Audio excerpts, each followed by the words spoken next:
ومن أحسن من الله حكما لقوم يوقنون يا أيها الذين آمنوا لا تتخذوا اليهود والنصارى أولياء بعضهم أولياء بعض ومن يتولهم منكم فإنه منهم إن الله لا يهدي القوم الظالمين۔ سورہ مائدہ کی ان دو آیات کے اندر اللہ رب العزت نے ایمان والوں کی دوستی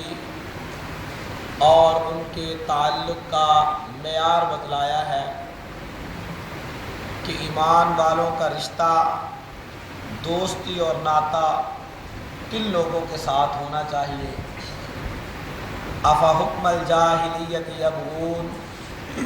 ومن احسن من اللہ حکما لقوم یوقنون۔ فرمایا کیا یہ لوگ جاہلیت کا فیصلہ چاہتے ہیں، حالانکہ یقین کرنے والوں کے نزدیک اللہ سے بہتر فیصلہ کرنے والا کوئی نہیں ہو سکتا۔ اسلام لانے کے بعد، اسلام جیسے امن والے دین کے اندر، سلامتی والے دین کے اندر داخل ہونے کے بعد جو بندہ اپنی منمانی اور اپنی مرضی کرتا ہے، اپنی عقل کے مطابق چلنے کی کوشش کرتا ہے، یہ بات تجربے اور مشاہدے میں آئی ہے کہ وہ بندہ گمراہی کے اندر مبتلا ہو جاتا ہے۔ اور مسلمان کی، مومن کی آزادی، حقیقت بات یہ ہے کہ وہ اللہ اور اس کے رسول کی غلامی کے اندر پوشیدہ ہے۔ اور مسلمان مومن جب تک اللہ اور اس کے رسول کی غلامی میں رہ کے اپنی زندگی کو، اپنی معیشت کے نظام کو، ملک کے نظام کو، گھر کے، علاقہ کے، قبیلے کے، قوم کے نظام کو چلانے کی کوشش کرتا ہے تو اس وقت تک اس کا نظام سارے کا سارا ٹھیک رہتا ہے۔ لیکن جب یہ اسلام کی بجائے دوسرے دینوں سے یا جاہلیت کے فیصلوں کی طرف رجوع کرتا ہے تو پھر اب اس کا سارا نظام بگاڑ کا سبب اختیار کر جایا کرتا ہے، تباہی اور بربادی کے اندر مبتلا ہو جایا کرتا ہے۔ اسی لیے اللہ نے ارشاد فرمایا افحکم الجاہلیت یبغون، کہ کیا یہ لوگ جاہلیت کا فیصلہ چاہتے ہیں، ومن احسن من اللہ حکما لقوم یوقنون، حالانکہ اللہ کے سوا یقین کرنے والوں کے نزدیک اللہ کے سوا کوئی بہتر فیصلہ کرنے والا اور دوسرا ہے ہی نہیں۔ اب ایمان والوں کی دوستی اور ایمان والوں کے تعلق کا معیار اور کن لوگوں کے ساتھ ان کا تعلق، رشتہ اور ناطہ ہونا چاہیے، اس آیت کریمہ کے اندر اللہ رب العزت نے اس بات کی وضاحت کی۔ محترم بھائیوں، ہم عزت وہاں سے تلاش کرتے ہیں جہاں پہ ذلت اور رسوائی جو ہے وہ چھپی ہوئی ہے، حالانکہ عزت اور وقار کہاں چھپا ہوا ہے؟ وہ جس کے بارے میں اللہ نے تعارف کرواتے ہوئے بتلایا تھا، فرمایا وَلِلَّهِ الْعِزَّةُ وَلِرَسُولِهِ وَلِلْمُؤْمِنِينَ وَلَكِنَّ الْمُنَافِقِينَ لَا يَعْلَمُونَ۔ اصل عزت اللہ، اس کے رسول اور مومنوں کے پاس ہے، وَلَكِنَّ الْمُنَافِقِينَ لَا يَعْلَمُونَ، اور منافق لوگ اس بات کو نہیں سمجھتے۔ آج ہم پستی اور ذلت کے اندر اسی وجہ سے مبتلا ہے کہ ہم نے جہاں عزت تھی اس راستے کو چھوڑ دیا اور جس راستے میں ذلت اور رسوائی تھی اس کو اختیار کرنا شروع کر دیا۔ ہماری دوستی اور ہمارا رشتہ، ناطہ، تعلق کن کے ساتھ ہونا چاہیے تھا؟ اللہ رب العزت نے وہ بھی ہمیں بتلایا، فرمایا انما ولیکم اللہ ورسولہ والذین آمنوا الذین یقیمون الصلاۃ ویؤتون الزکاۃ وہم راکعون۔ ایمان والوں کی دوستی،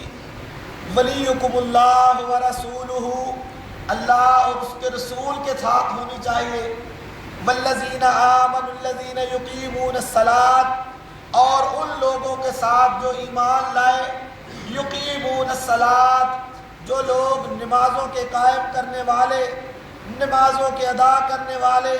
وَيُؤْتُونَ الزَّكَاةَ وَهُمْ رَاكِعُونَ، اور رکوع کرنے والے اور اللہ کے راستے میں اپنے مال کو پاکیزہ کرنے کے لیے زکوٰۃ کے دینے والے ہوں، جن کے اندر یہ خوبیاں ہوں، یہ باتیں موجود ہوں،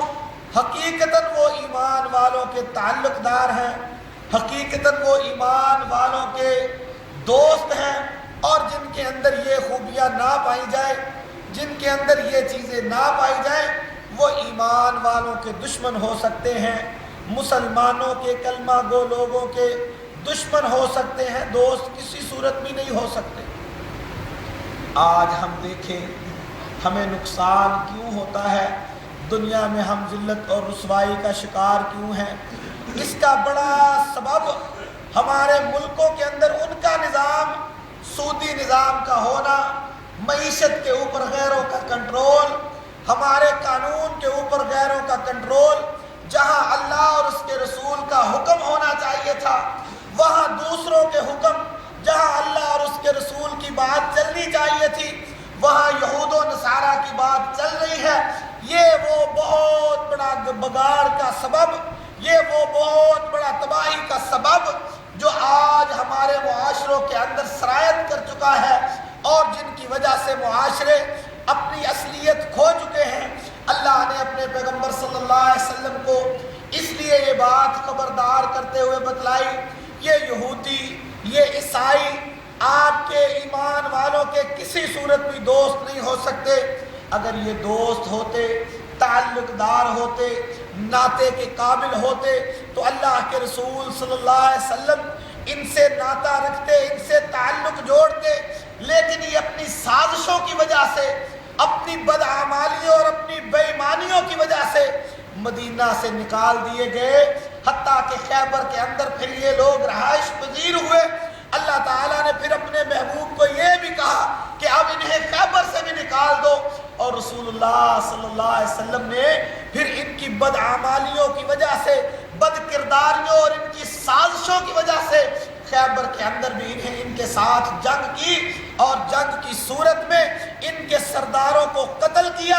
اور انہیں پھر قید کر کے انہیں مدینہ کی فضاؤں سے اور مدینہ کی معطر اور منزہ فضاؤں سے ہمیشہ ہمیشہ کے لیے نکال کے باہر پھینک دیا۔ اور کیا کہا؟ اخرج الیہود والنصارى من جزیرۃ العرب، یہ یہود و نصارہ آپ کے دوست نہیں ہیں، آپ کے تعلق دار نہیں ہیں، انہیں جزیرہ عرب سے نکال دیجیے اگر امن چاہتے ہیں، اگر آپ سلامتی چاہتے ہیں ملکوں کی،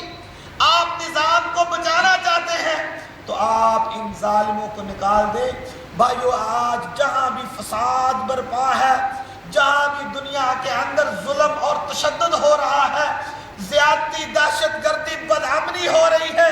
وہاں اگر آپ تحقیق کروائیں گے، پتہ کروائیں گے، وہاں فسادات کے اندر، ظلم، دہشت گردی کے اندر یہود اور نصارہ کا ہاتھ ہوگا، ان کی سازشیں ہوں گی، غیر مسلم ایجنسیاں ہوں گی، اور غیر مسلم حکومتوں کا کردار، اور بالخصوص وہ ممالک جن ممالک کی بنیاد ہی مسلم دشمنی کے اوپر رکھی گئی ہے، ان کا ہاتھ ان کاموں کے اندر پیش نظر آتا ہے۔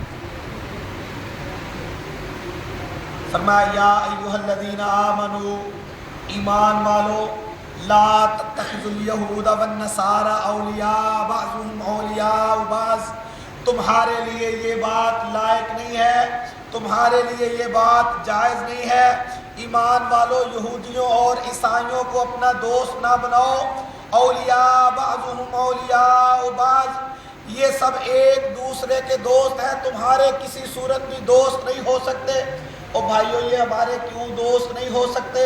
اللہ نے قرآن میں ان کی بدعمالیوں کا، ان کی بے ضمیریوں کا، ان کی بدعقیدگیوں کا تذکرہ فرماتے ہوئے کیا کہا؟ فرمایا وقالت النصارى انما المسیح ابن اللہ، ان عیسائیوں نے اتنا بڑا ظلم زمین کے اندر کیا،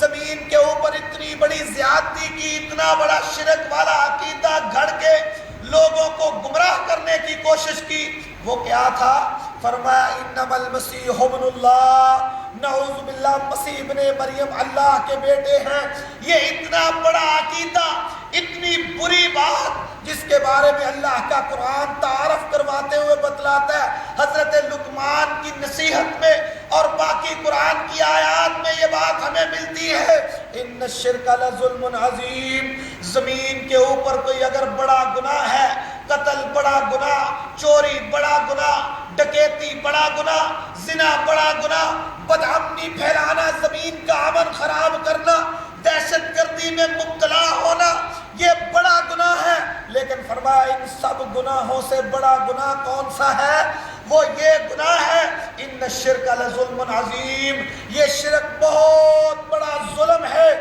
بہت بڑا ظلم ہے۔ جو قومیں اس گناہ کے اندر مبتلا ہوئی، زمین کے اوپر اس سے بڑا ظلم اور زیادتی انہوں نے کیا ہی نہیں تھا جو یہ کرتے تھے۔ اور اللہ نے یہودیوں کی سازش، یہودیوں کی بدعقیدگی کے اوپر بھی اسی طرح جو ہے ان کی سازشوں سے پردہ اٹھایا۔ فرمایا مسلمانوں ان کے غلط عقائد کی طرف دیکھو، وقالت الیہود عزیر ابن اللہ، ان ظالموں نے کہا عزیر نعوذ باللہ اللہ کا بیٹا ہے۔ جو تمہارے خدا کے بارے میں، جو